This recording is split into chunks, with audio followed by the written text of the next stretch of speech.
Hi everyone and welcome. What I have here in my hand is a worm bin with some African nightcrawlers in it, and the worms came from northeastworms.com. And the bin was running pretty good for, I don't know, 6 weeks or so, and it seemed like it was time to follow the advice of, I don't even remember where it came from, but I heard something about extracting the adult large worms out of a population where it's expected that there's a lot of baby worms, to keep them separate from the baby worms.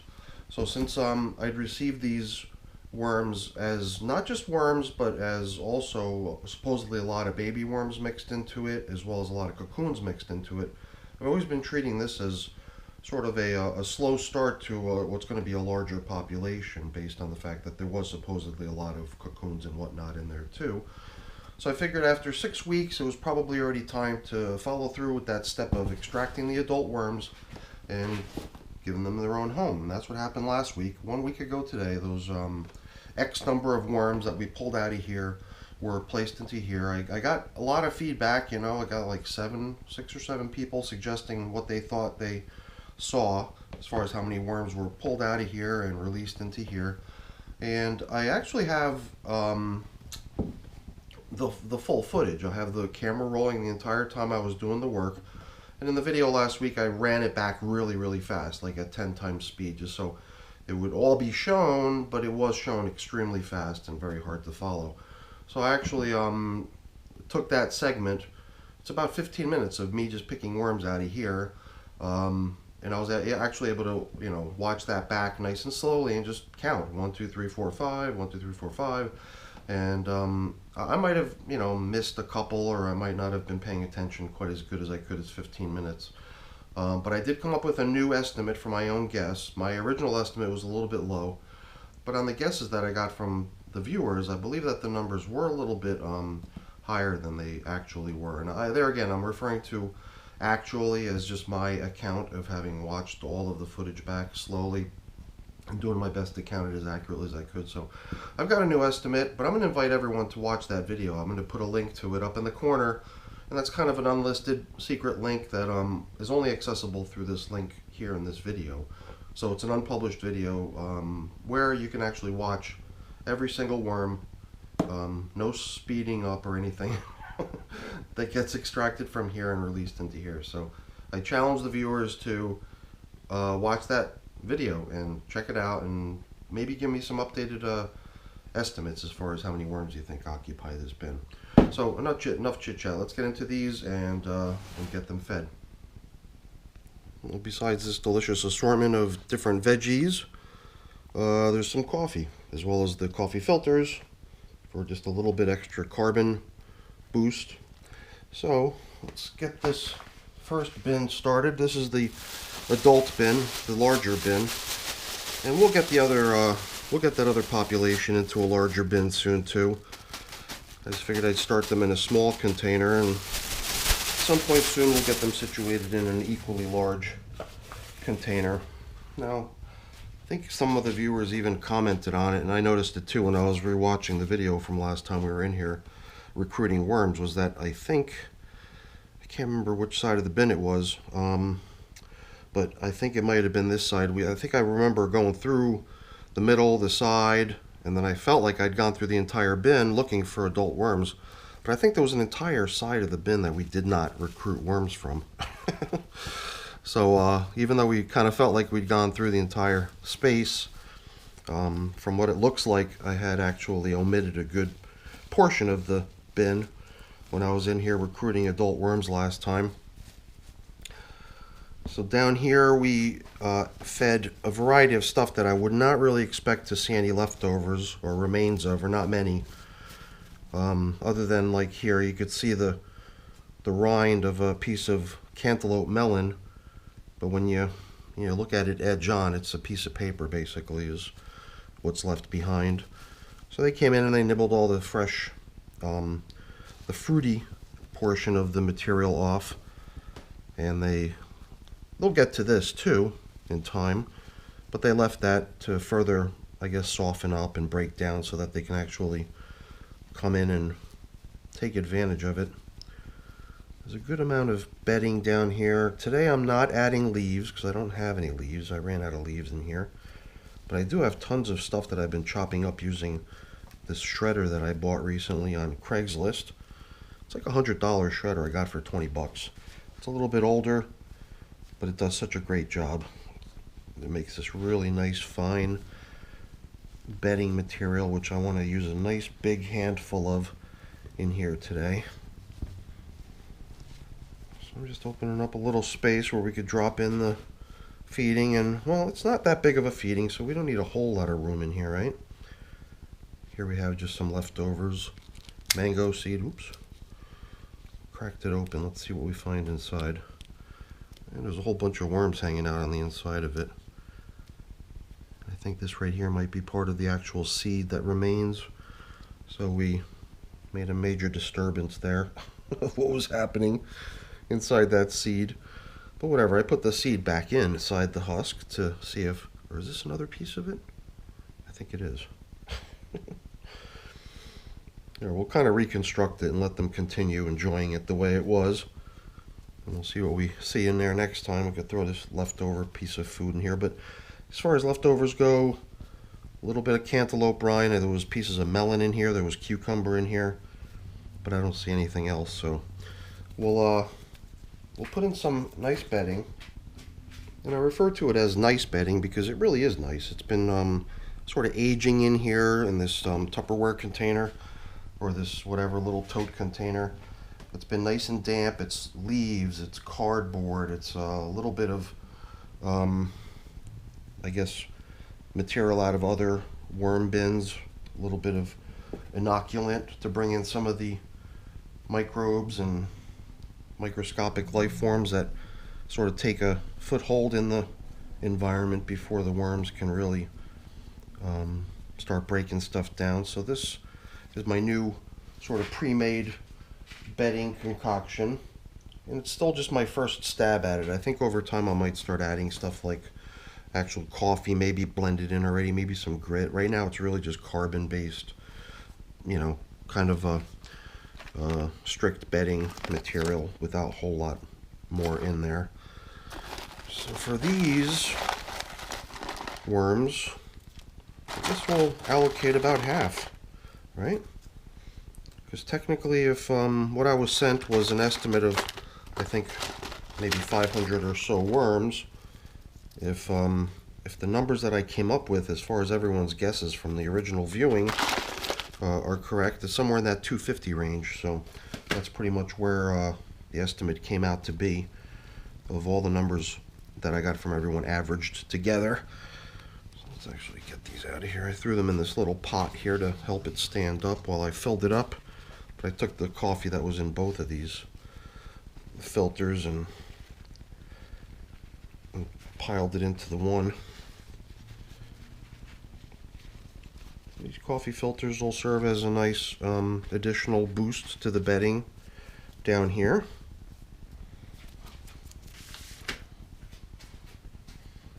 I'm going to drop in a little bit of grit, pulverized eggshell. That should make this feeding area quite tempting as those veggie bits start to thaw out and break down, as those juices start to flow out of the veggies and start to soak into the coffee. It'll make everything here really delectable, and hopefully if there are still juices that remain that keep flowing downwards, they'll just get caught in that nice bedding that we laid down on the bottom. So these worms are probably pretty content here in this system. I didn't really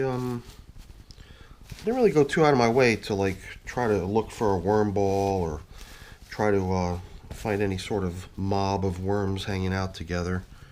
I didn't really expect to find much after a week, knowing what types of foods I had placed in here to feed with last time. I predicted that all those foods that they got last time would be, for the most part, gone by this time, after only a week. So I'm just taking a quick peek on the outside to see how the material's holding up, mainly from a moisture perspective, to make sure we're not ending up with portions of the bin furthest removed from where I put the feedings in, possibly getting a little dry. Luckily things have been pretty good here. You saw I had this thing covered up with a plastic covering. And usually I'll do that in the main interest of keeping the moisture in the bin. But when a bin starts to already show this much casting material, I mean, it really is quite rich in casting material as you start poking through. Then it makes me wonder if I really need to use plastic anymore, thinking that the material on its own can probably preserve its moisture pretty well on its own without the help of the plastic covering. So here and there I spot a worm or two, but I'm not going to go crazy disrupting them. As I was picking the worms out last week to recruit them for the relocation, the adult worms, I did get some other feedback about how these types of worms, I guess as a defense mechanism, allow for the tip of their tail to break off. Probably if some sort of a predator has snagged them by the tail, they can sort of sacrifice that little portion of their body and leave it behind for the predator to nibble away on as they escape with their life. I think I've seen that in lizards and other types of animals. A little piece of the body can break off, and I didn't realize that was the case with these African nightcrawlers. So I really wanted to be kind of careful with them so as not to cause any of them such stress that they're going to just like snap in half in my hands. Or I'll go get the other bin where we put the adults in, the 7-day-old adult bin. So we'll give it a full-size container and a full-size label at some point when we're closer to the finish line with this one. Let's get the camera in a little bit closer since it's a somewhat smaller container. Get a little more intimate proximity here. Let's get things uncovered after a week. You know, I haven't checked in on it. I haven't looked to see how things are holding up in here. Hopefully everything's okay. These are just a couple pieces of newspaper folded in half, and with the plastic covering them, there's a lot of moisture hanging out there. And there's a lot of moisture making its way down through those newspaper bits into this material out here on the surface. These large chunks of cardboard carton came with the worms when we released them into here last week. The idea was to give them some familiar material that they can hang out in until they get comfortable and start roaming around within the new space that they were just provided. So the whole idea here is to give them a new space on their own where hopefully they can sort of preserve this nice large size, because supposedly their mass starts to get reduced when there's a whole bunch of baby worms swarming them around. So the idea of bringing all the adults over here to be away from the babies was meant to try to help them preserve their nice large size. This guy really gets very long once he starts to crawl, extend his body to start moving. Man, look at that. I'm used to worms that are maybe about half the length. I'm used to red wigglers and stuff like that. Even the European nightcrawlers, a different type of nightcrawler. These are the African nightcrawlers. The European nightcrawlers are pretty big too, but somehow just not quite as large as what you're seeing here. So I'm always really pleased to come into this population, whether it's the other bin or this bin here, to see how things are going, to see how these worms are doing. They are pretty cool, how big they are. The moisture was what concerned me the most. I'm glad the plastic coverings were on there to help stuff stay nice and moist in here. And we'll put the plastic back on when we're done. But on that other container, I don't know, I kind of hinted at the fact that maybe at some point soon we could do away with the plastic covering on that one and maybe just resort to an extra layer of paper or whatever it might take to allow the bin to hang on to its moisture but not need the, you know, very effective but airflow stifling, you know, moisture retention of the plastic. So let's try to resist the urge to play around and bother these little guys. I just can't seem to resist sometimes. You can see the material in this bin is still mainly the stuff that I built it out of. And it's mainly bedding. There's nothing in here. In fact, there was no food added during the worm release. They were just released into basically a big bucket full of wet bedding, a tub, whatever. So this is their first feeding. A lot of times I actually build bins with food in them in advance, but this one was just bedding. So on the number of feedings this bin has received thus far, this is number 1. So once again,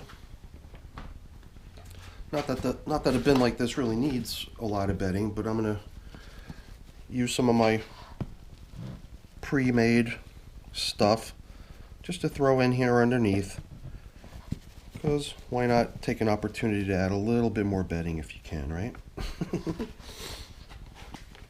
And then what remains of the food that we brought over here for them can go right in here. Oh, but we forgot to save coffee from the other system to put into here. Huh, oh well. I thought it was going to be kind of a fair split down the middle. Both bins getting the same amount, but I sort of spaced out on the coffee. Yeah, it's better than forgetting it, right? Sometimes I space out on the coffee and I just forget to put it in at all. But in this case, I just sort of failed to distribute it evenly between the two bins. But I think this bin will do fine with this little dose of veggies, some, you know, what is it? Cauliflower leaves, carrot peels, who knows, whatever else this other stuff is. So nice little assortment of yummy foods for these little guys.